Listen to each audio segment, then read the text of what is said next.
The long-awaited business case to justify the Ford government's plan to move the Science Centre to Ontario Place was released today. The authors conclude it's cheaper to rebuild it on the lakeshore than keep it where it is. The NDP disagrees.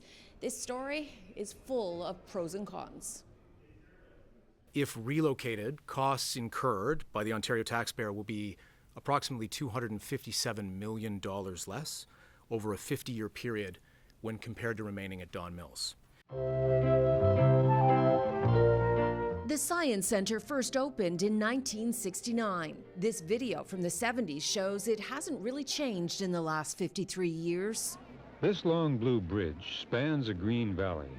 Except now, it's in disrepair. That bridge alone needs $16 million to fix it up. The report finds overall the current building is in operational crisis. We're now at a very different point in the life cycle of the Science Centre, where it's effectively at end of life in respect of many of its systems and facilities. The opposition isn't buying it. This business case is nothing more than just a 78-page shell game. I think it raises more questions than it answers. The government's justification relies on shaky 50-year guesstimates. Wild guesstimates. The report suggests there is a political benefit to moving the Science Centre that you can't put a price tag on.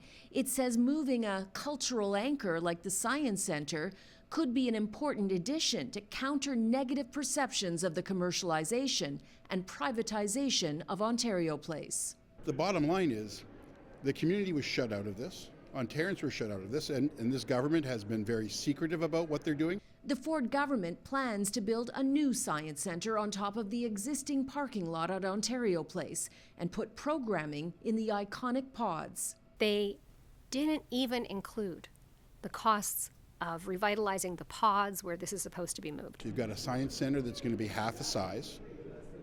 That's the proposal. The authors of the report counter that, saying the new Science Centre at Ontario Place will be smaller, but 40% of the new location will have programmable space, compared to roughly 25% at the current larger site.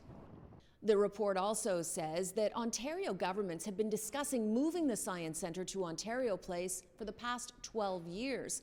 It seems all but inevitable. The Ford government seems very determined to make this happen. So the question is, what will happen to the current Science Centre? It's owned by the City of Toronto, which is now about to lose its tenant, and it's very expensive to maintain.